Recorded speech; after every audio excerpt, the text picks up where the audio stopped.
Hello, everybody. Hello. My name is Commander J. Entrax, and this is the Loose Screws podcast. It is the 29th of May, and the year is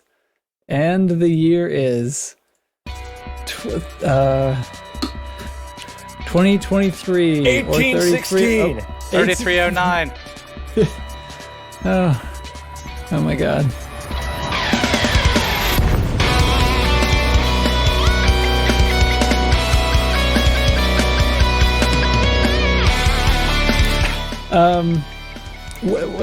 Okay. I guess I sound definitely sound like I've been drinking. I haven't. Okay, no, you know what? I'm going to go around the horn. So today, all right, here's the deal. Today I'm joined by Blooming Wind. How are you? I'm great, thanks. How are you? Excellent. Chig is here. Hi. My name is Chig, and I am a commander. And El Hate. How much have you been drinking? None whatsoever. I had I'm going to go first today. This is how bad my day was. I tried to, it's a holiday here in the States, but I had some work I needed to get done in the morning, and it ended up taking like 3/4 of my day. Technical things kept going wrong, and it was the most frustrating garbage. I was like raging out, I needed to like go hit something kind of stuff, which is not very, very rare, untypical for me. But of course, then got enhanced and punctuated by, I got to go on a bike ride with my wife and kid, which was awesome. Big fan. And very fun. Great day. We are all riding bikes together. She's thrilled. She's jibber jabbering little 7-year-old talk the whole time. Just tickled pink. Loved it. And then had a couple of errands to run, and I went to go pick up something, a concrete sealer that I'd ordered from Lowe's, and I ordered it from the wrong Lowe's. So I drove to the place, and I was like, where's the thing? It said it was here. And the lady scans it and was like, this says it's in a different store, like 25 minutes away. And I timed everything. Yeah. In Cincinnati, sure. Well, I don't know. There's a bunch of them. The one I had to get to anyway, because I fucking ordered from the wrong one. I was just really mad and just threw off my whole schedule for cooking up some chicken later. And anyway, whatever. So it's a weird day, and I don't know, but I'm gonna do this podcast thing, and I have absolutely no idea why I talked like that for a little while at the beginning. I did do.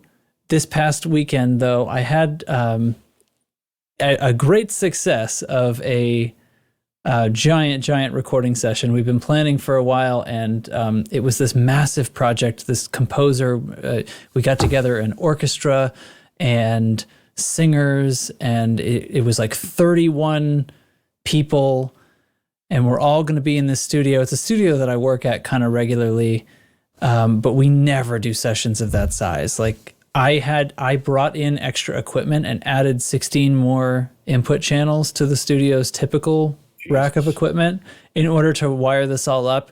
We hired in extra microphones and stands and cables and snakes and all this stuff. And I told the guy when they first talked to me about it like a month and a half ago, I basically advised against doing it this way. I was like, it's too much. We're going to have phase problems, and everything's going to be bleeding into everything else, and it's tough. We don't do sessions of this size, and he really wanted to do it this way. And it's like, okay, well, with all those caveats that I think we're going to have technical issues, and I took Friday to set it up, and we did the thing on Saturday. It was very extreme, but the thing is, everything worked.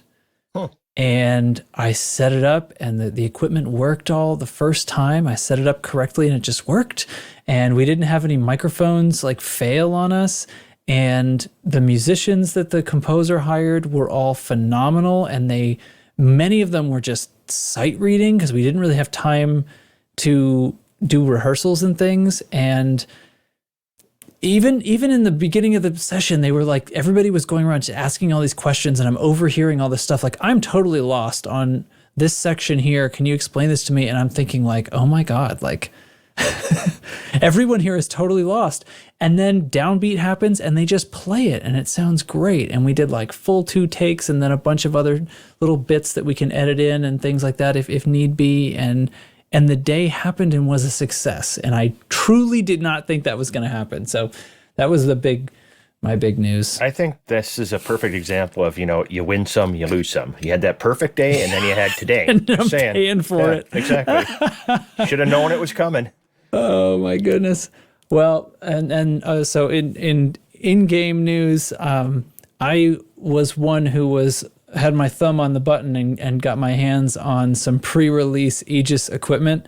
And I don't know how much we'll talk about that because that is truly spoilers because it is not meant to be in game yet, but I did get a chance to play around with that last night and see what's what in there. So maybe the guys will want to talk about that a little later. And yeah, that's me. Who wants to go next? Also, I see that Nurgle's just popped in but hasn't made it into eCast yet. He was having internet trouble, so I have no idea, but Nurgle is trying to be here. Why don't I pass to somebody else and we'll see what happens. Blooming Wind, what are you up to? Well, I've been on call for the last 2 weeks, so I've been working 2 weeks without a day off, the cardiac care unit at one of my hospitals that I work at, and it's fun because we have residents, we have a med student, and so it wasn't terribly busy, but just having to get up every day and round at 7:00, and when you're used to getting there about 8:00, 8:30, I'm getting old. And then last night I was the answering service call person. So that's like when if you call your doctor in the middle of the night, it's my turn at the other hospital to do that. So I didn't get much sleep last night, and I didn't get it on the sofa, but. Mrs. Blooming Wind is down in Oxford with our daughter because our daughter's taking a summer semester to get prerequisites out of the way because she declared her major to be accounting and she needed a couple of classes she didn't have. So she's down there for a couple of days. And then my son's off at some pool party or something because he's like cool or something, which apparently I'm not. So hence why I'm here. Hence the oldness of being here on this show. Yeah. Oh, thank you. Wait a minute. Are you saying this isn't cool? I think it's cool. I think we're king of nerds. Well, some level of monarchy. I don't know if it's king, but yeah. Rad. Baron. Oh, and in-game, I guess I have to talk about what I did in-game. So mostly spending time in HIP 4907 trying to get us to expand out of there, which we'll talk about in the squadron update. And then I was one of the people who was able to go get the pulse wave, the bootleg pulse wave thingy, whatever, anti-xeno thing. Because I was like, oh my gosh, I can get one? I'm just going to go get it. And so one night I decided to do that. And then the last few nights, now that everything is going the way we want to in BGS, I'm off mining because I find it relaxing. Yeah, I find it relaxing. All you got the right. bootleg scanner and went mining? Yeah, because I don't have a ship. I have to get all the other things to be able to go into the Maelstrom things yet. Okay. Well, you can't get those from mining, right? No, I know. You go into the Maelstrom and get killed a few times and you get stuck. That's going to be a new bug that comes up. Subsurface mining pops out scanners and caustic sinks and shit.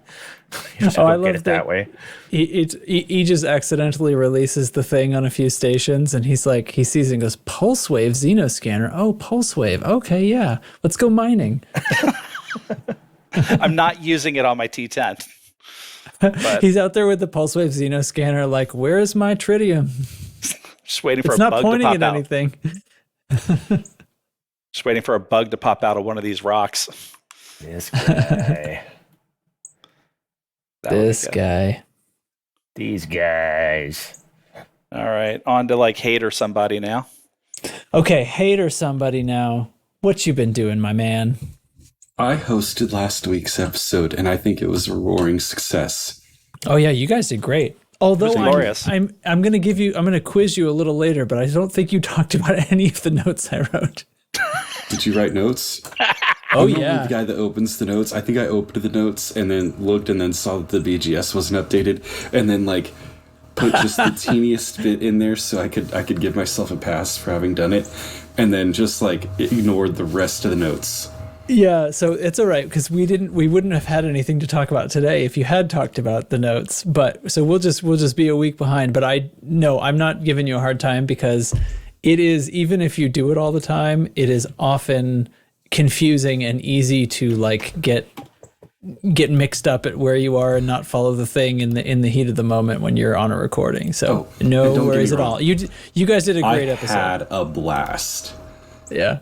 Even That's with great. Teflon like grilling me there at the beginning because I was trying not to keep my daughter awake because we'd been fighting about it for a while. What? Other caregivers, exactly. But I do know that my microphone can pick up moth farts, so I'm sure my sound guy loves that.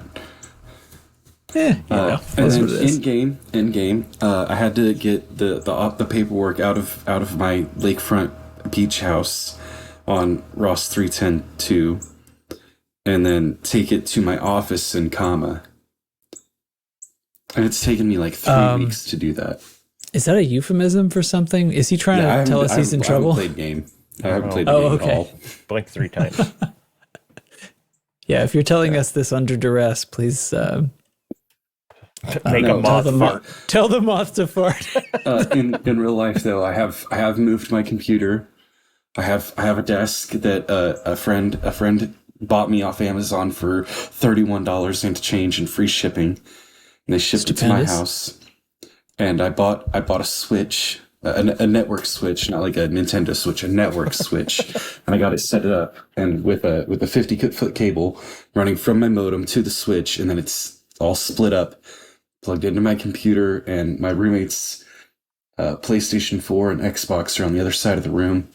And right behind my monitors is a window that I'm going to stick an AC unit into because this room is not plumbed to the central heating or cooling, which is a part of the reason that my son moved out of this room, in addition to the weird sewage smell that occasionally backs up into this room that we have talked about previously. That's just moth fart. On the show and on Discord. And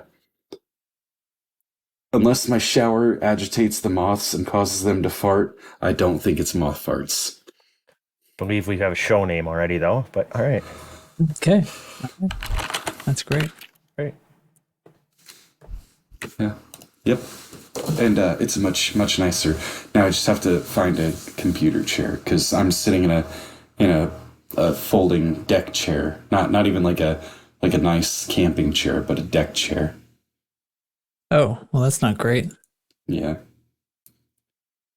Definitely not ergonomic. Yeah. But I play the gamepads, so I can sit wherever I want. Another gamepad. I don't think I realized how many people I fly with on the regular were gamepad users. I think it's just me, and you're thinking of me in like triplicate. No, because Audaxius does it. Yeah. Blooming Wind, Audaxius does. Yeah. Weirdos. Well, I don't have anywhere to put a cockpit. You two. Sorry, are we sure that's not the show title? Okay. I'm just picturing like a commander. I don't have anywhere to put a cockpit. God, I don't know why that's so funny to me. Anyways. What was going on? I can't remember. I don't remember what was happening. Oh, we were talking about gamepads. Sorry. That was terrible. So yeah, gamepads and whatnot. Well, you guys, so you two were both previously consolers. Yeah. Yes. And I assume that Audaxius must have been too. Although now I realize we never really talked about it. Oh shoot, I'm being attacked by some people. Uh-oh. Yeah, I'm going to waste them with rockets. I'm on my way to power up a station. Or a settlement. Or whatever the fuck they're called.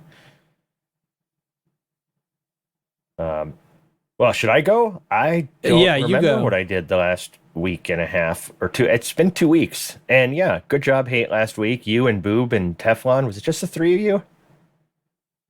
if I remember correctly. I want to give credit to everybody who was there, but I don't remember.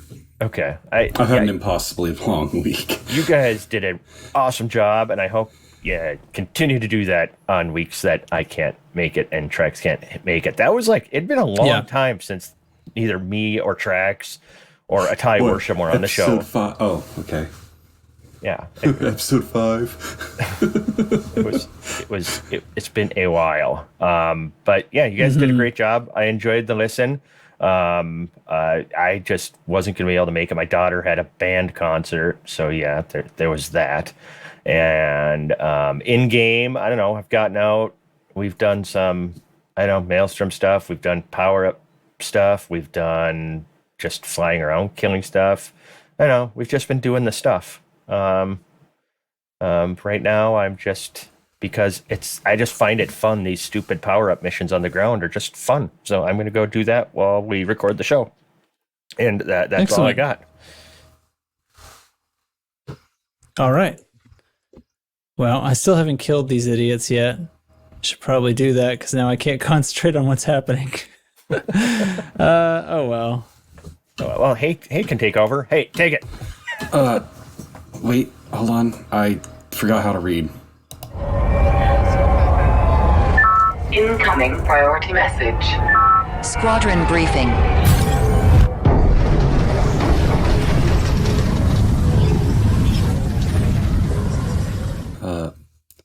Our very well-spoken doctorate friend who writes the notes every day is here, so I'm gonna pass the baton to his in the loop hands and let him go with the squadron orders.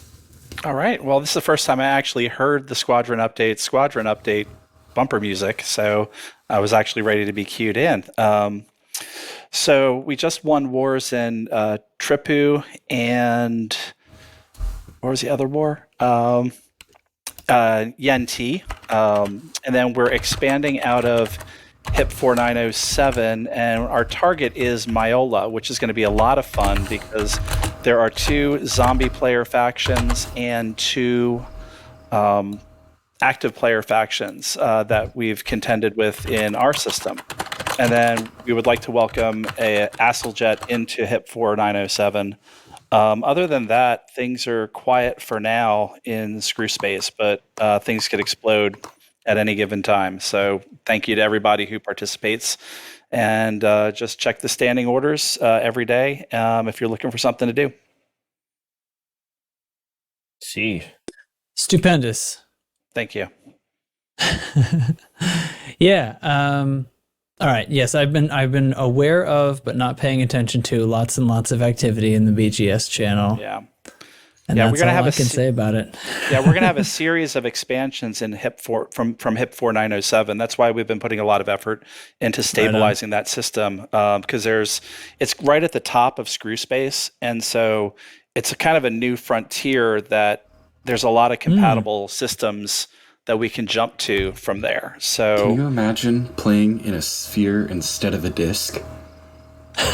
Well, that's what I've been doing. That's what I've been doing. I just need a graphing program to try to map it. But I can't find a good graphing program to map Screw Space out. What I do, I have multiple monitors, so it's probably easier for me than you. Is I'll move Inara over to the left monitor out of the way and have both Discord and Inara up over there, and then I'll have the game running and then just use the galactic map on my main monitor. I could do something similar to that. Or if you have a laptop, which I presume you do, you could have that on your lap doing squad orders and Inara shit. Yeah. With the map up in front of you. Yeah, well, that's what I do is the laptop is on my lap and then my desktop computer is right next to my TV set. So I do kind of have a 2-monitor, 2-computer setup, I guess, but very nice. A little bit, but it's with a gamepad, instead of a cockpit. And a laptop on your literal lap, crazy. Yeah, usually it's Brick is on my literal lap, but sometimes I need the laptop. Sir Brick. All hail Brick. Yep, he's getting his teeth cleaned. He may have to have a couple teeth extracted on Thursday. So everybody send Brick out some good thoughts when he goes under anesthesia for on Thursday. Ask him if they can get him some doggy Xanax to help him out with that. Yeah. They dope him up. They love him at his vet. Uh-oh. They're mad at me, guys. They're mad. Where are you? The Revenant? Oh, God. Yeah, Revenants are angry. Whoa, that one popped up right in my face. That's how they get you. All right. So let's see. What's been going on in the galaxy? Well, the only thing that's actually new is that on, I guess it might have been Thursday, somebody noticed that the... oh, you know what? No. This isn't time for me to start jumping into dev news. We have a report from Bard. We have a Tinhadium Express report. That's what's going to happen right now. All right, all aboard. On aboard the Tinhadium Express!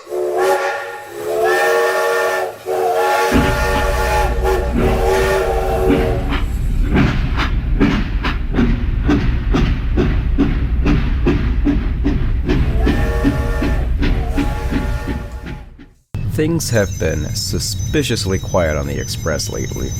Let's see how much longer we can keep the peace. Okay, that was fun. I might have to make this quick. May 22nd, presidential campaign targets federal voters. So, even though the election might be postponed, it's not too early for attack ads. Shut up. Just shut up. May 23rd, Head of Aegis makes public address. It's a State of the Union address, but for a corporation. And on May 25th, materials needed for Titan research project. Well, we have to figure out how to kill it dead somehow, right? Get back, motherfucker. Is that where it cuts off? I love it. Okay. All right. Well, we're into it now. So this is a new what a new fun theme we have. I can't wait to find out what happens next week. Yeah. So, wow. These are like episodic shorts, right? Isn't that the whole thing that's been going on here? Yeah. Yep. Yeah. I love it. Or it's just done forever and he died right there. That's possible. Right. Maybe we never hear from him again. I mean, technically, I've received no messages since he uploaded that. So. Huh. Yeah. It's possible. Could be. So on that note, yes. So there's a CG going on to make deliveries of material or commodities and things needed to manufacture the pulse wave xeno scanner is what it's called. This is the thing that's going to let us learn more about the Titan, right? And so I think on Thursday, correct me, maybe I'm not sure exactly. It was Thursday. It was Thursday. Somebody noticed that they seemed to be already for sale at some military bases. So some stations in military economies. It wasn't all of them, but AXI put out the alert that I noticed, and then a few of us ran around, as Blimmingman was saying, a few of us ran around and picked some up. But that is not correct. And by the next morning, there was an announcement from FDev that was a mistake and they are taking it off of the market, but you can keep it if you already bought it.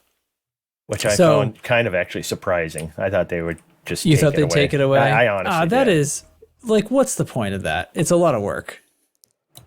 And also, I mean, leave it to them to screw it up. Work. Screw it up and everyone's Gauss cannons are gone by accident. I mean, oops. Well, to say that it's not that, I mean, I guess that makes me think you don't really know how much work it would be. I guess we don't really, but it seems to me like just saying, having to go through all the logs and reach into the accounts of everybody who had them. Yeah, but it would be like one item that you'd need to remove. That would probably be easier from just to search. Thousands and thousands of accounts. They've removed stuff before. They have? What did they remove? All the stuffs. I have no idea. I don't think so, man. Yeah, I mean, cite your source, dude. I don't remember them removing anything. They removed stuff that was like from actual cheating.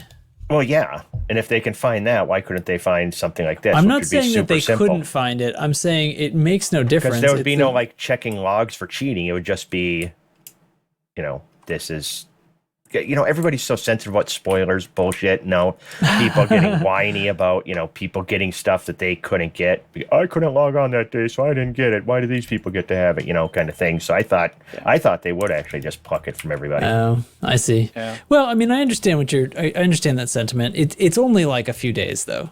I mean, the thing is, it's not hard to get either. Like, I guess right now there's some scuttlebutt out there that I guess people are not convinced for some reason. So it was available for sale. It costs like less than $900,000. Yeah, just for money. Yeah. And that's apparently not enough to convince some people that it isn't going to be some crazy recipe. We've still got people just like wailing on that CG, like they really want to make sure they're at a certain tier. But I think you also got but I think you got the freebie crowd where you just got people who they want the free one. They want it anyway. They want the one that costs nothing. Yeah, but the one that costs nothing shows up as nothing, and so if you have all of these freebies, it drops your rebuy cost.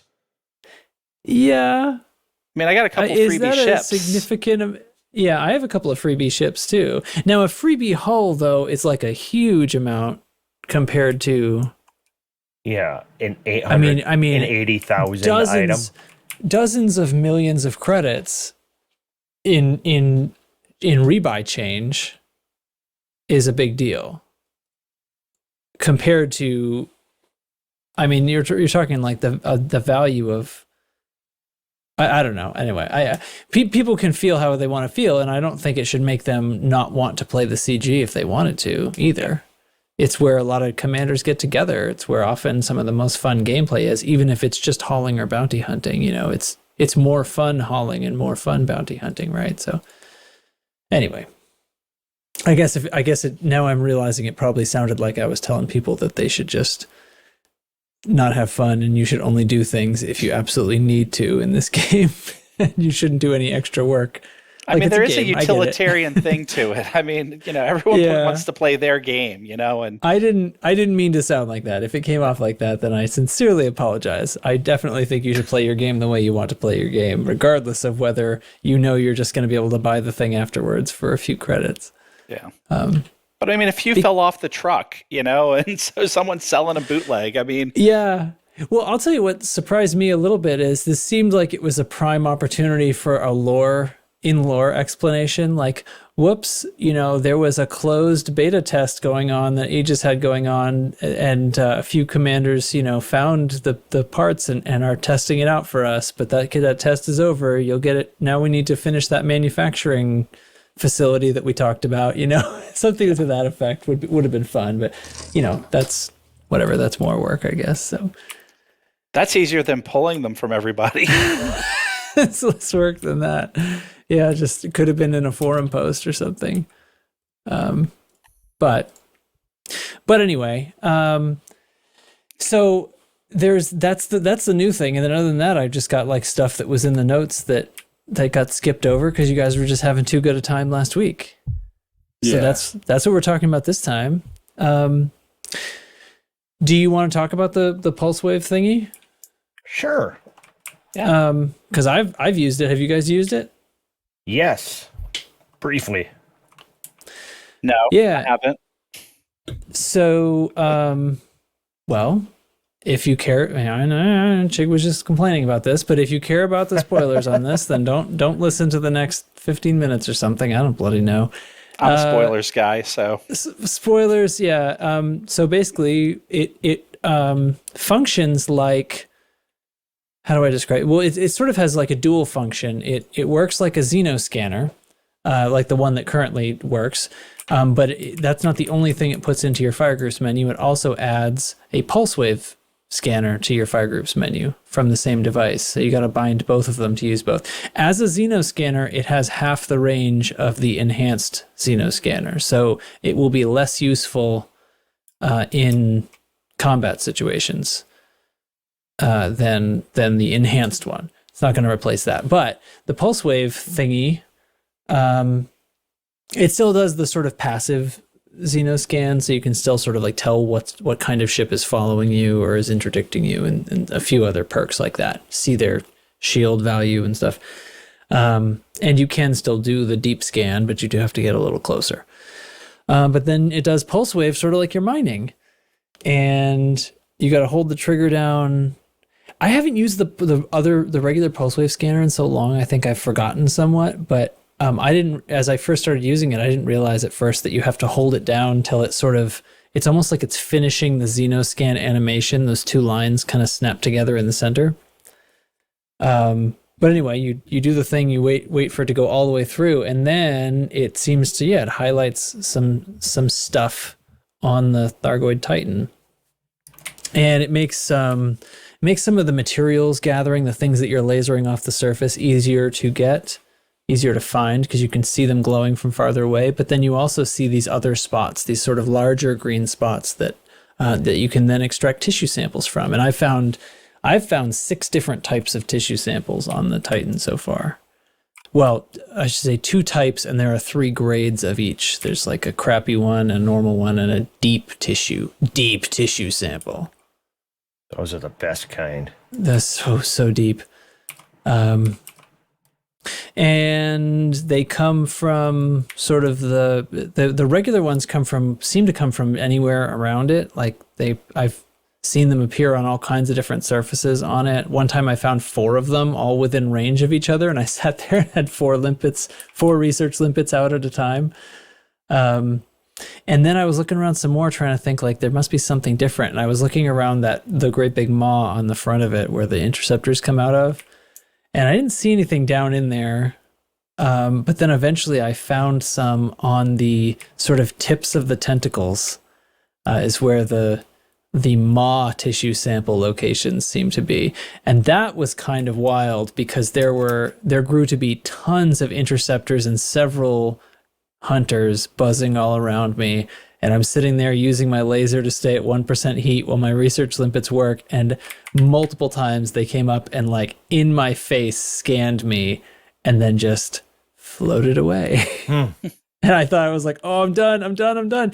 Because now the stakes are higher too, because I'm collecting commodities in there, which are corrosive, by the way, too. So you have to bring anti-corrosion racks. So you have to get out. You can't just finish what you're doing, mat gathering, and then explode to get home. You have to actually leave the maelstrom. I think that was the first time, last night was the first time I've actually left the maelstrom intact. Wow. Because before I just I would carry in like 60 limpets and just keep collecting for a long time. And then I was like, well, I'm done with this part of the game, and just exploded myself. I think I'll die. I couldn't do that this time. You pulled a borked. Yeah. I did it on a stream, so actually that replay is available if somebody wanted to see what it's. Well, but the end of it was pretty fun because of them getting all in my face like that. I really thought I was done for a few times. Nice. But that's the fun I've had. So I have a few of those. I don't know we don't know what to do with them yet. Probably, once the because the module isn't truly available yet, there are no like missions or consequences for them. So I'm assuming we're going to be selling them to the rescue ships, which is what we've been doing with tissue samples up till now. So that'll probably be part of it, and that'll advance some part of the story, et cetera, et cetera. I also noticed while I was there, it seems that the total, the cap for the materials you can gather from the Titan has been increased. Because there's a few of them that were capped at 100, and now they're like 200, and one of them's 300. So I was able to gather a few extras, even though I was full previously, I should say. So. And with the tissue samples, I mean, how long can you stay in the maelstrom and gather? I mean, what kind of ship would I want to bring? Because I know you can only get like size 4 racks unless you have a size 5 rack from the community goal. Yeah, there was a community goal where you could get a bigger one, a bigger resistant rack. I got rack, a 5 and I got a few 4s, but I'm trying to figure out what ship I'd want to try to optimize, like have an optimal ship. First, you always want the biggest rack possible. I just want to say that's what I'm a fan of. That goes without saying, Jake. I'm really glad you interrupted me with that. You're welcome. That's what I'm doing. Got my back all the time. There you go. Yes. All right. I mean, my vote is Krite Mark II. Anything that can run super cold. Yeah, and the Krites, both of them, a Python would also work, and it's because of the size 7 power plant, and frankly, the distributor doesn't hurt either. But those being so big, you can engineer them low emissions, and they will sit, even thrusting around, like not just sitting still, but as long as you're not boosting, they'll sit under, you can fly around under 20%. So mine's a Mark II. It's got it's to the extent now where you have to have a lot of damn equipment. So you've got your caustic sink. You want a heat sink for emergencies. Let's see, we've got 2 more. So we got to use our Titan pulse neutralizer, and now you need a scanner. So you need the new Pulse Wave Xeno scanner. So that's all 4 of your utility slots. I mean, if you do take a ship that has more, then you're golden, I guess. But I'm using shieldless. You want cargo space, and then I don't know. I've only got room for 1 module reinforcement, which kind of hurts me if I get an encounter with a glaive on the way to the Maelstrom. I can kill it, but it hurts. And I definitely hear some glass cracking because I only have that 1 module reinforcement. So. And you want a human module reinforcement, right? Not a Guardian. Because the only Guardian module that will survive is the Guardian hull reinforcement, and that's because it doesn't have any hit points, so it can't be killed. Technically. So you can't bring Guardian stuff in there. So I have 3 AX multi-cannons and a size 2 laser, and I actually have a missile launcher. You could put another multi-cannon there and it'd be better, but if you're there to gather things, you really don't want to be fighting anything anyway, but it's sort of for emergencies and to battle the interdictions on the way in. Because if it's a glaive, you can't run. You can't get away. You have to kill it. Yeah, it's your only choice. You can get away, but usually not in good shape. Yeah, it'd be easier. You'd probably have more hull strength left if you killed it. Yes, there's if you actually manage to get away from the thing. So basically, I run from interdictions unless it's a glaive, and then I fight it. And then you want to bring the Xeno limpet controller. The trouble is the repairs that come on that thing are so crappy. Minuscule, and frankly the decon is minuscule on it too, the decontamination limpet. So your caustic sinks hopefully are taking care of that, but having the little bit of decon left at the end works because I ran out of sinks, and without having to refill it I was able to use decon limpets on the way out. So let's see, we've got our Xeno limpet controller. I need a size 5 repair limpet controller because you want bigger repairs. I'm bringing an AFM. I think I have a size 3 or at least a 2. I'm not sure what size, but you need an AFM because you got to be able to repair your modules. And I have room for 1 hull reinforcement, I think, and 1 module reinforcement. And then I've got a size 1 collector limpet because I still need a collector limpet. I guess you don't need, but I wanted to be able to gather materials as well. The research limpet brings back the chunk that it finds, but if you want to do it all, this is the setup. And then I have a large regular rack and then the size 4 resistant rack because I don't have a size 5 one of those. Okay, so I can only carry 16. Yeah, once I got to the 17th sample, I started getting damage. I was like, oh shoot, I miscounted, and I ejected one of them. And then I flew home. There's different ships to do. I mean, you could do. I don't know. Clipper might be good. Does Clipper have size 7 core modules like the Krites do? I don't know. I don't fly the Clipper. It's stupid.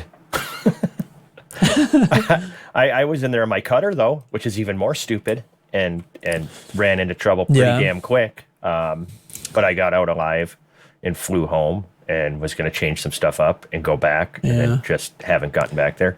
I mean, you could try the other way. You could try like a very large ship with a very large shield.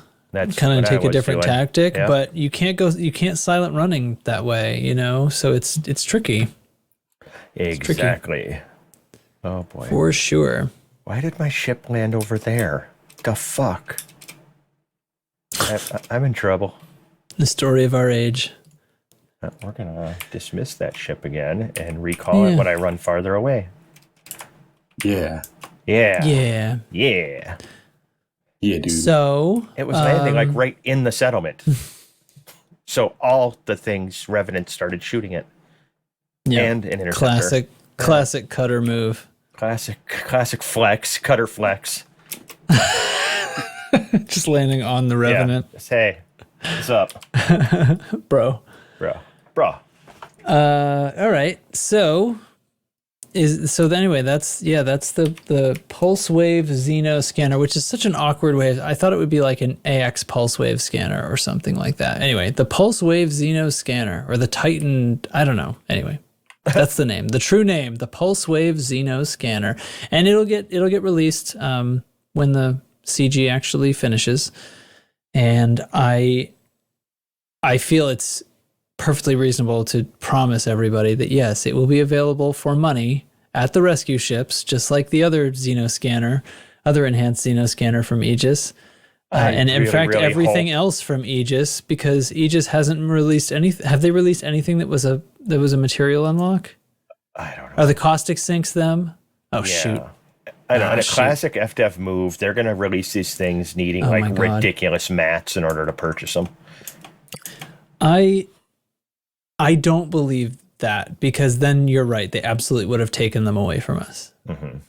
Because that would be ridiculous, like kind of justified rage from the community. Yeah. I don't think it would. I don't think an open letter would be out of place. Yeah. But it would also be a weird mechanism if, we could buy them with credits and then it's an unlock. But see, that's what I'm saying. You bought them because remember, these were the ones that fell off a truck. The new ones, they need all the mats in order to build. Yeah. Well, unless theirs work a lot better than ours. Ours were then previews. Reverse rage. Ours are in alpha. There's going to be rage every which way but loose. I love it. Yes. I'm on board. All right. Well, in other news, there was some stuff. So there was a patch, and it happened. Yeah, it happened, and it was in the notes, but the podcast was too much fun, so it didn't get talked about last time. Slackers. So, what is the patch? The patch is 15.01. And it happened, and it was basically a success, and it fixed a bunch of things that were kind of residual things from leftover. Let's see. Let's run down quick. 15 release notes. The release notes are linked in the show notes. I'm clicking on it right now. They've restarted console development. Yep. Console development is yep. Okay. Also, they implemented a fix, so the caustic sink launcher is back to being engineerable. So nice. Rumors of that change being declared a fix turned out to not be true. Scouts are no longer permanently in berserk mode. Back to normal. Propulsion elements can now be dropped by exploded caustic generators. So you don't have to go fight scouts to get those to unlock the caustic sinks. You can do it all within the Maelstrom. Selecting a group of fleet carriers in the system map now shows fleet carriers tab of the points of interest panel. So basically the stacked fleet carriers that clean up the look of the menu, when you clicked on them, you kind of didn't get any information. So sort of no point to doing it. So now it's going to bump you over to the fleet carriers list. Unfortunately, unfixed is all the other things that were broken about the system menu, which remain unbroken, which is to say, once you get over to that point POI menu, most of the things over there, or several of them, can't be successfully routed to. And if you click on them, it won't even carry you over to that section of the map. And they take you to the star instead, and things like that. So a bunch of route plotting, hold here to plot route sort of stuff that used to work doesn't work anymore. And that still needs to get fixed. I was really thought for sure that was going to be in this patch, but when it wasn't, I found that, well, nevertheless, it still is in fact in the issue tracker. So anyway, you can go find it there. Let's see, a fix inconsistent turret fire from the Titan. So I don't know what was inconsistent about it, but apparently it's better now. Scenarios have been rebalanced in order to improve chances of which the Orthrus or Thargoid probes can be found. So supposedly Thargoid Orthrus spawn rate changed But nobody cares because we're not fighting them anyway. We're clearing all of the alerts easily with impunity, doing nothing but tissue sampling. So good. Great gameplay there, he said, sincerely. Outstanding. Yeah. Let's see. A crash that could trigger when disembarking at unknown surface sites is fixed, apparently. Excessive heat being generated when commanders are hit by the Maelstrom pushback wave. So I still got heat when I went into the Maelstrom yesterday. Yeah, but not when as I was hit bad, by the wave. was it? Not as Didn't bad. seem- I mean, it still pushed me well over 100. It wasn't up to 300, I guess. Is that what they're saying? Is that counts as a fix? I guess. Good enough. Whatever. Yeah, I don't care. Yeah, it works. Works for me. It works. Address instances where SLF would take excessive damage from glaive missiles. Okay.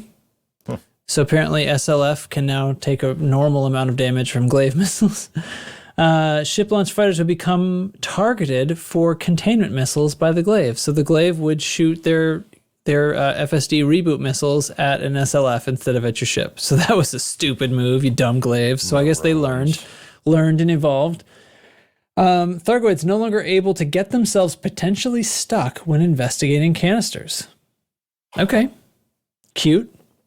And finally, a fix to address large invisible wall at the large ship landing pad at the beach engineer base. So cute. And anyway, let's see, notable changes to systems in invasion state. When invasion is upon defeat, a notification will be sent to all present commanders. So you get an in-game notification that it's over, and the Thargoids will stop appearing, and the conflict zones will subsequently dissipate. Interdictions will cease, and signal sources caused by Thargoid attacks will come to a stop. The HUD has also received some minor changes, so when you're jumping into an invasion system that has been defeated already, the pre-jump warning will indicate that. And let's see, there's a known issue here. If you re-enter the game after the Scarlet Crate connection error, you will be able to resume gameplay without further connection errors or blockers. What? Okay. Verbatim. Anyway, however, the ship with the warrant on it will be impounded. Okay, so this is if you hand yourself in at an on-foot concourse terminal. I guess I should have read the previous paragraph. So if you have a warrant, you hand yourself in at an on-foot terminal. In other words, you are not in a ship. It will cause a Scarlet Crate connection error at the on respawn at the detention facility. So if you gain a bounty on your ship, then you need to hand yourself in while on your ship. And then you'll respawn at the detention facility in your ship. If you do it on foot, I think the solution is probably going to be that you're going to have to use the stuck help button to reset yourself into some place where you can summon your ship to you or something funny like that. I don't know.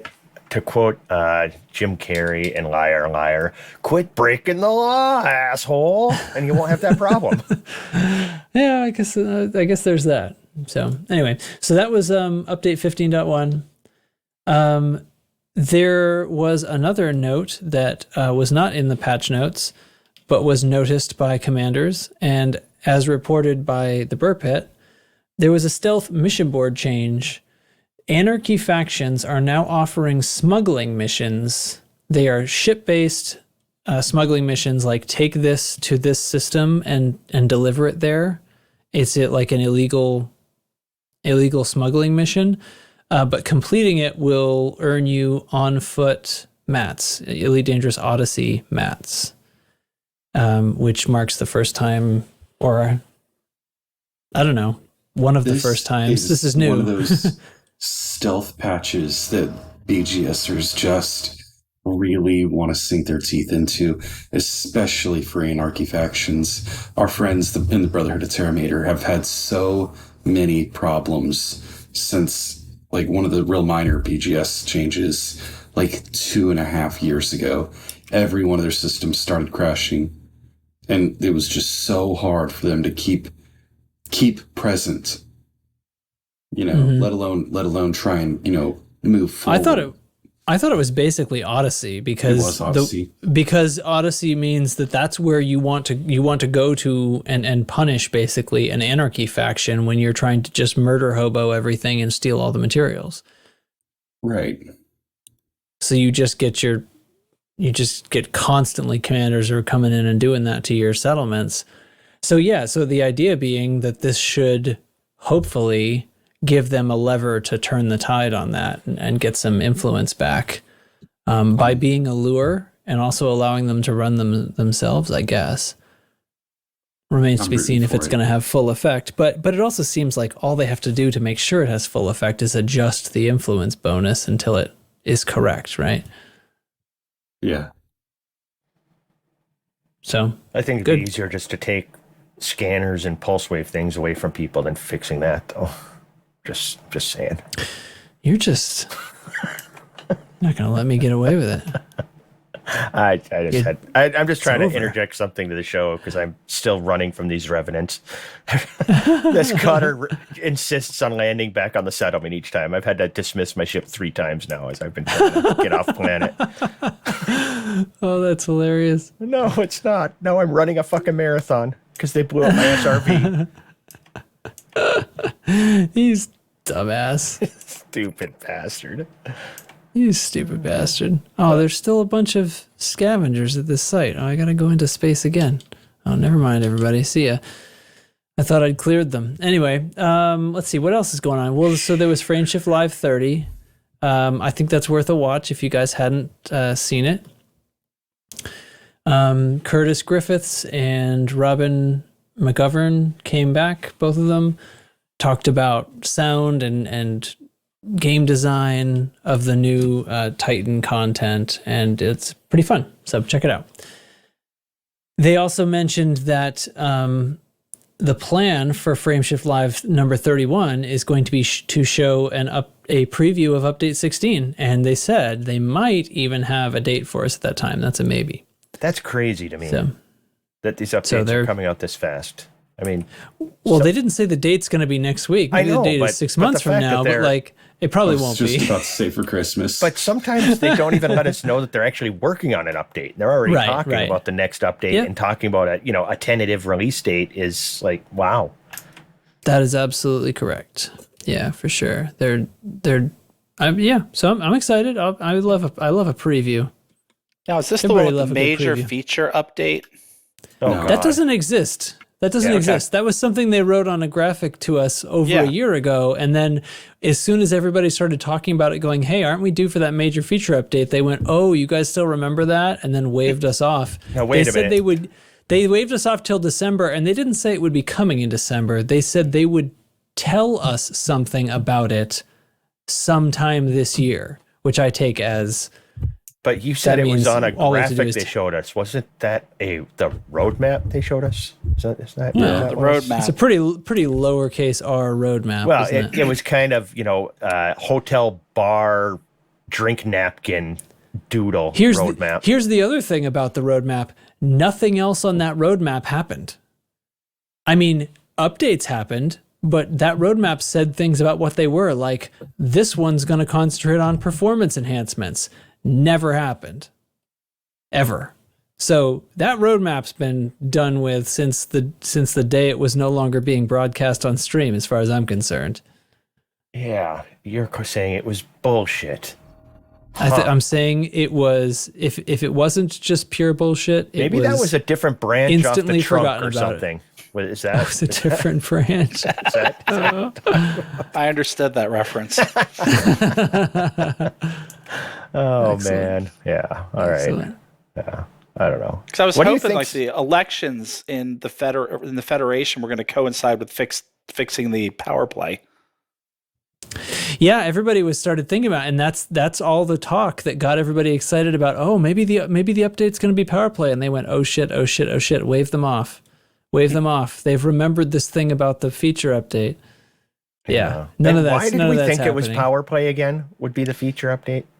What about things? Because Okay, no, I can do this. Okay. Because around the same time as we all, without any prompting from FDev whatsoever, started remembering that the feature update might happen, they were doing this storyline about Hudson no longer being president anymore soon, and they were going to have an election. Okay. It wasn't because they said feature update coming, also this Hudson stuff's happening. It was purely because we were all speculating. People just connected dots. Because we have a memory.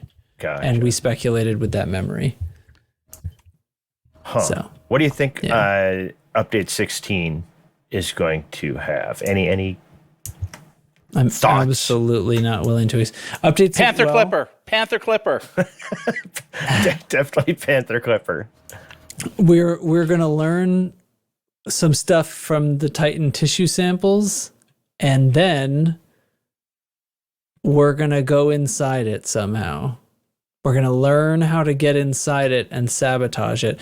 The other thing, the one thing I didn't say about that pulse wave xeno scanner is the launch tubes that glaives come out of along the edge, not the big one in the middle, but the ones along the edge. Those glow green, marked by the pulse wave. No, that's the tentacles by the maw. That's the tentacles, okay. So the launch tubes are the ones that are more close to like ship sized. They're not the giant ones. So there's like a bunch of them around the edge. Scouts and glaives come out of them. Those that do thing's glow just full green. of orifices. It's crazy. Exactly. They glow, but there's nothing targetable that you could to get a research limpet onto down there. But they do glow. So that's the only piece of this thing that glows that I can't interact with yet. What'd you say, Hey? Can't you shoot those with an abrasion blaster? No, there are things around the launch tubes that you can shoot with abrasion blaster. They're kind of these orange things. That's where you get the membrane something sample, the material that's called a membrane something. But they're not on all of them. It's sort of a randomly spawned thing, just like all the other materials on the Titan. But I just mean the whole launch tube itself, like the entire area glows green under the pulse wave scanner, but you can't interact with it still. So there's a bit that hasn't been switched on yet, or something, seemingly, or we haven't learned enough yet from the tissue samples. This is my prediction. Okay, that's all I got. Well, what about you guys? Any thoughts? Any thoughts? No speculation at all? Nothing? There's my crickets button. That's it. Yeah. I've got no clue. All right. Well, I'm gonna go with Panther Clipper then. Yeah. I'm with you. Took me too long to find the crickets button. Holy Christ! Now you're doing the Discord one? Yeah. That one's not going to come out in the recording, though, because I'm probably not going to. I know. It probably isn't getting recorded by Craig. Ugh. It's okay. All right. What's going on? What's going on now? Then is there something? What else should I be doing? That's all, so now I'm caught up on the notes. What else do you want to talk about? I've been looking at drones because Bork and the other guy in Discord talk about drones all the time. Now I'm kind of obsessed, so I might drop like a whole bunch of money on a stupid drone. But there's that. You just wanted something random. I have a bit of pedantics to talk about. Bit of pedantics? Pedantics? Oh, I love those. I didn't know you could talk about pedantics. Okay. I thought you could be pedantic. So, weird. Pedant away. The newest pedantry? Thargoid. The newest Thargoid. Not the Titan, but the other one. The Hunter, the Glaive Hunter, yeah. Is it a Glaive class Hunter, or is it a Hunter class Glaive? It's a Hunter class. Glaive is the type of Hunter, and Hunter is the class of Thargoid ship. There we go. Yes. Yeah. So as we have Scouts, which have 4 types, right, and we have Interceptors, which have 4 types. We have we have Hunters, of which we know of 1 type so far. In today's Thargoid War report, it hyphenates the Glaive class. What? Yeah, that's wrong. Making the language seem backwards. That is typical FDev communication right there. Absolutely. Yep. Hey, you know what? That's realistic, though. That's the news media being not quite knowledgeable enough to get all of the jargon correct. I found it entertaining, though, on Reddit. Some people are complaining about the name of the glaive. Because glaive is not like the thing from the movie Krull. It's actually a pole arm, and people are getting all bent out of shape about that. And then people started getting more bent out of shape that it didn't have a name, like Hydra, Medusa, isn't a Greek mythological creature of some kind, and just like the Scouts. Yeah, but that's what I'm like. That's where I was, and my brain is the Scouts. Basically, each one of them is named after what they do. Basically, wait, yeah, more or less, and so it's only the Interceptors that have ever had those mythical being names, ever. Exactly, and I guess the Titan, is a little bit like that. Is that that's kind of from the same mythology? I think it is. Yeah, no, it is. And it's really big. So Titan's pretty low-hanging fruit. But I'm one of those people that the whole glaive really kind of chaffs my ass a little bit. Because, I can't believe that in 390... Well, so the glaive as like this shuriken thing came from the movie Krull. And you can't tell me that... Wait. No. I don't believe that we are... Have I been oblivious to this the entire time? Nobody actually thinks it's named after the thing from that one movie, do they? Absolutely. It is named after the thing from that one no, movie. It's not. Yes, it is. Not. A glaive is a polearm.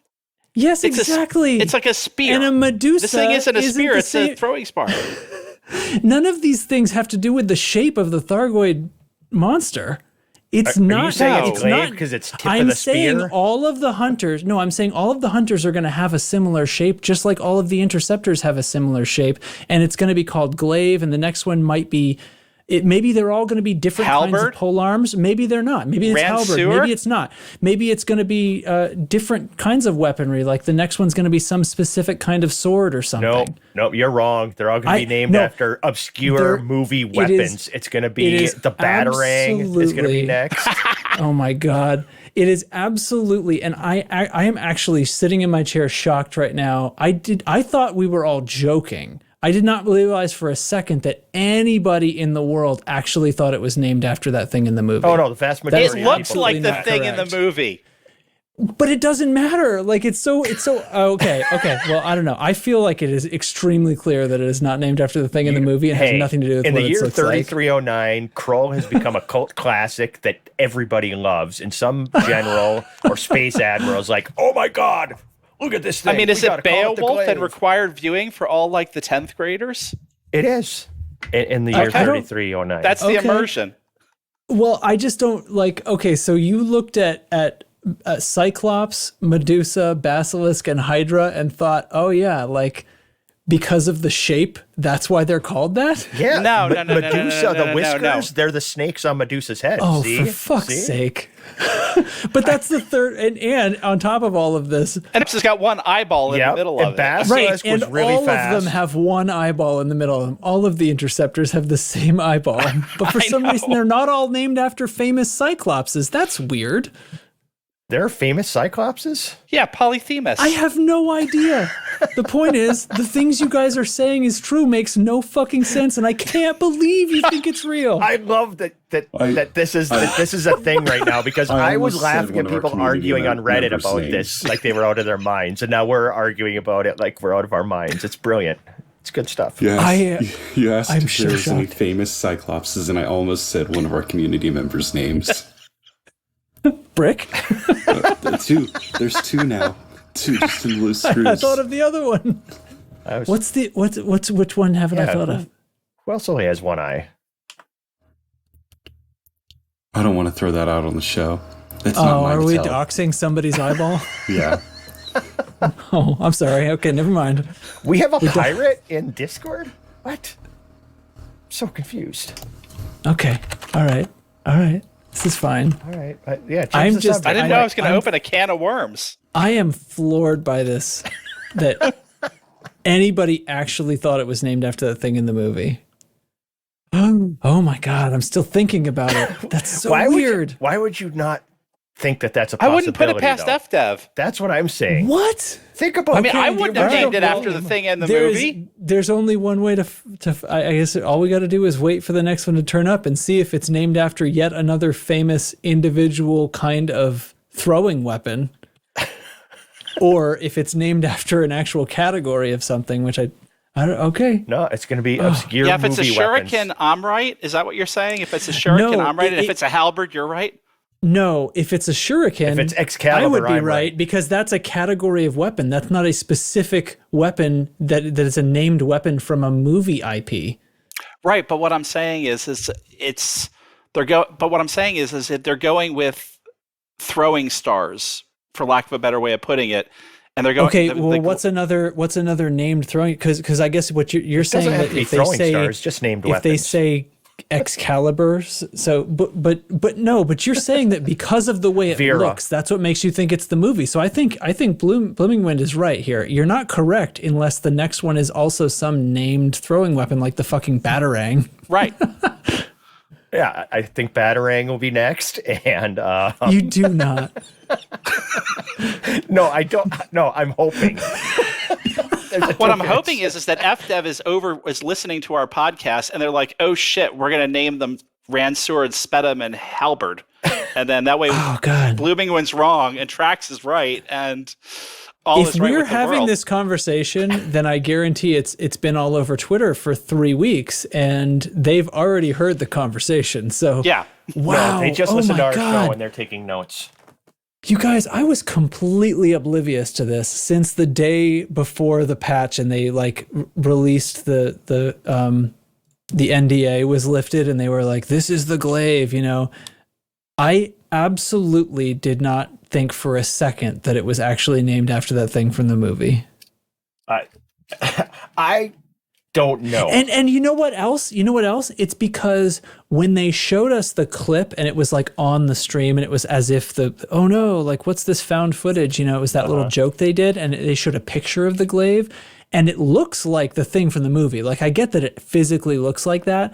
And everybody said, "Oh, look, the glaive, you know, it's from this movie." And I was like, haha, and moved on with my life because that's what I thought everybody was doing. Nobody actually thought they were going to name it after a specific thing from a movie. And it's not even Excalibur that's like part of a literary, historical literary thing or something like that. It's from a specific fucking movie. That wasn't even that good. There's okay, but who cares? Like, it's just bananas that you guys think that. I cannot get over this. Okay, I'm going to be... Oh God, if you're right, I'm going to have to do a dance or something. This is crazy. I am literally, it could actually be that. I don't think it's that, but it could. That's the whole problem I have because it's ridiculous because yes, they're probably just naming it after. I have no idea. And we don't even know if there's going to be more. I'm assuming there's going to end up being 4 of them. If this is the Hunter class and this is definitely the Glaive, there's going to end up being 4 if they want any consistency in their game at all. Just to circle gives back them around, runway to update ramp 16, the difficulty, right? Yeah. Sorry? Update 16's, on the horizon. Yeah, I mean, that would be a good one to not preview to us, right? And then shortly afterwards, people start noticing a new thing and they scan it and it says it's a whatever. God, I hope it's bat shaped. Oh my God, can you imagine? And the Thargoids have been trolling us. This millions of years old race is they're pulling old movies and they're like, we detected your television transmissions from your 1960s and we've returned to battle you with your own weaponry. Yeah, I mean the Vegans got the 1936 Olympics, but maybe the Thargoids, got Batman. Well, let's see. Right? It's 3309. Crawl. How far would our TV transmissions? I mean, clearly they're not out to Barnard's Loop. Oh no! But I don't know. Whatever signal we sent out there, maybe it slipped into one of their little wormholes to witch space, and it could be all over the galaxy. So that's what Salvation sent. He was trying to kill them with apparently bad movies and TV, and he blasted them from that surface site, and they were like, "We heard you were coming." and we've brought the glaive. We've learned from the humans, and we're going to defeat them with their glaives. Dude. And I just realized something. I think that Revenants are another hunter class, and they're a movie weapon. They're sharks with freaking laser beams on their heads. So they did 2 movie weapons. Oh, my Lord. Yeah. Okay. That's the secret to the beating Odd Jobs the hat Glaives. from James Bond. When he threw his hat. Yeah.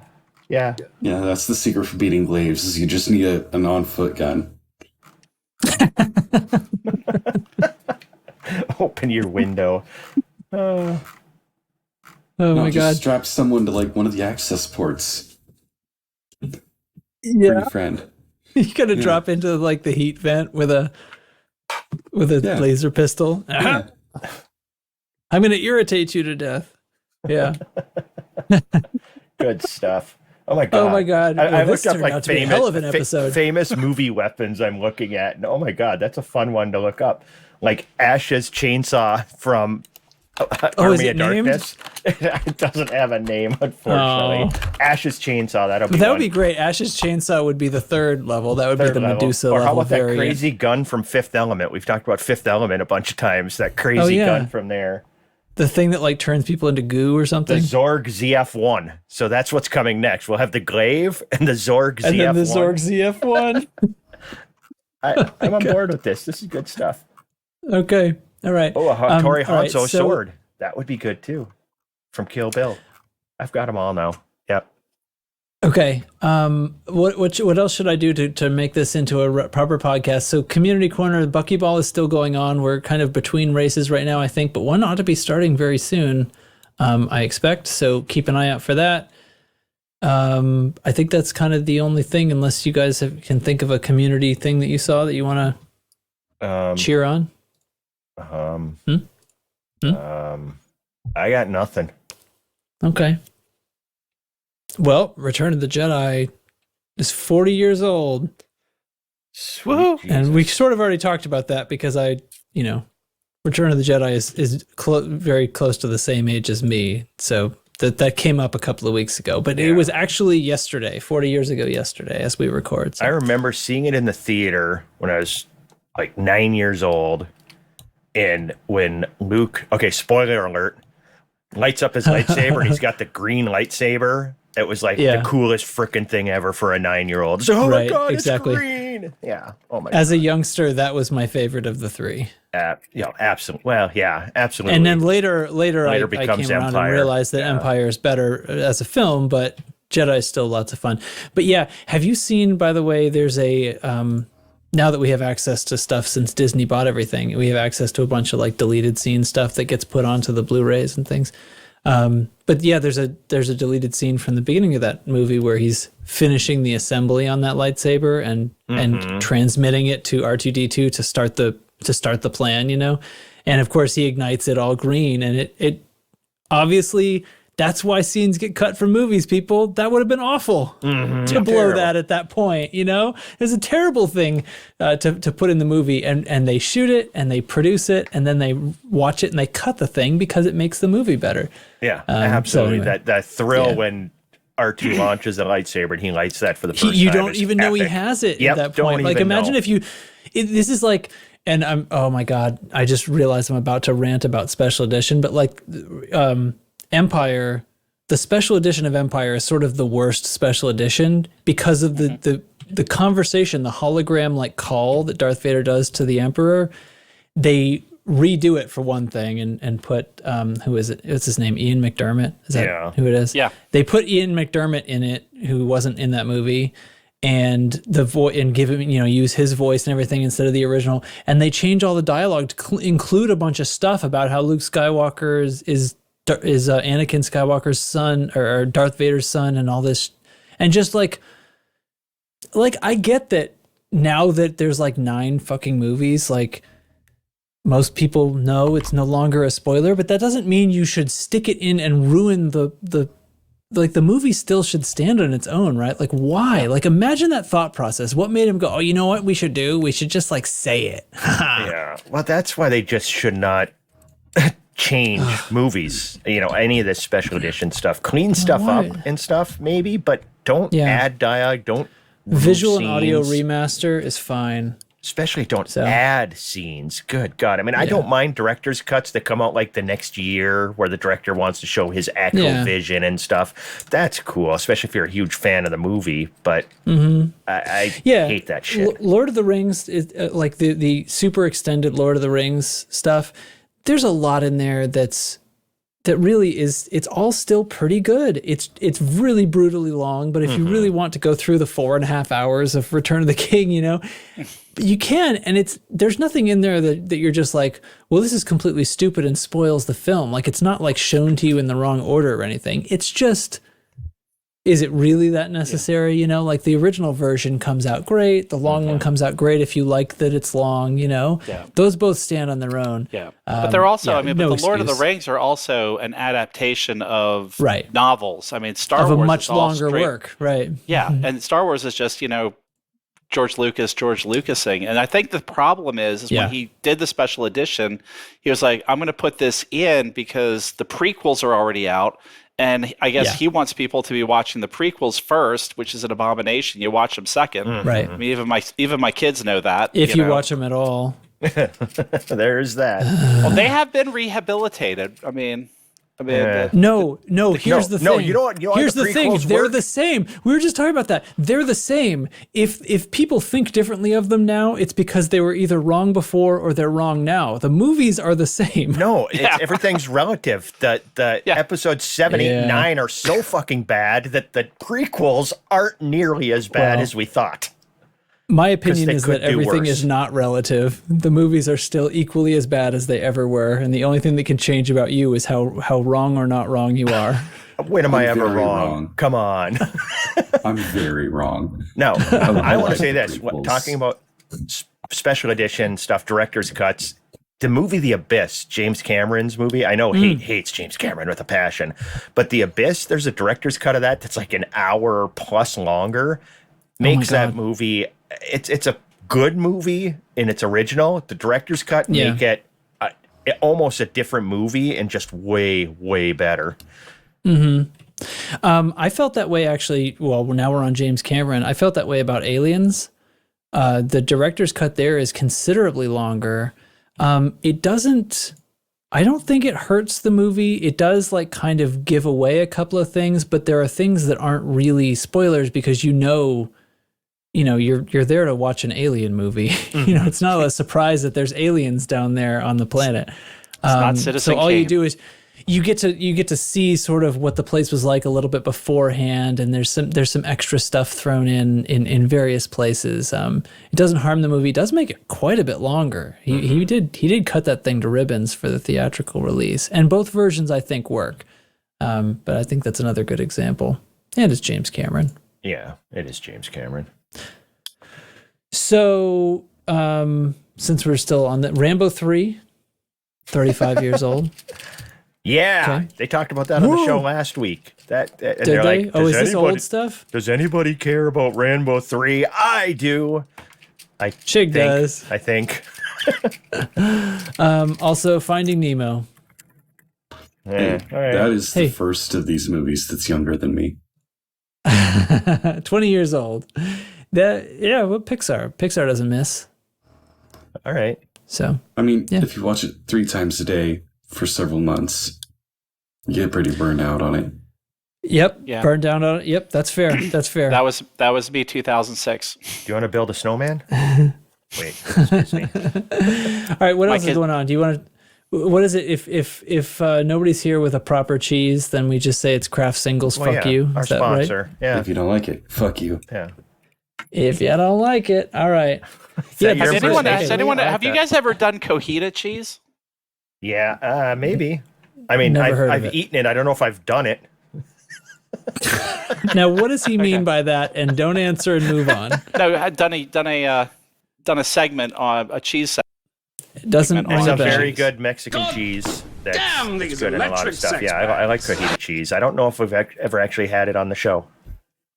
Let me check the spreadsheet. I had it on corn for dinner tonight. Yeah, it's good stuff. How do I get to my spreadsheet? Somebody help me.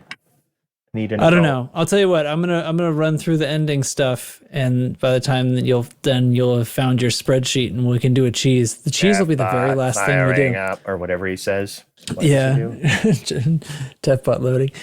So anyway, thanks everybody for watching / listening to the show again. I think this started off really weird, but we got it back by the end, and I'm absolutely floored by the information that I became aware of today. So I hope the listener enjoyed being on that journey with us. And I hope I'll be allowed back.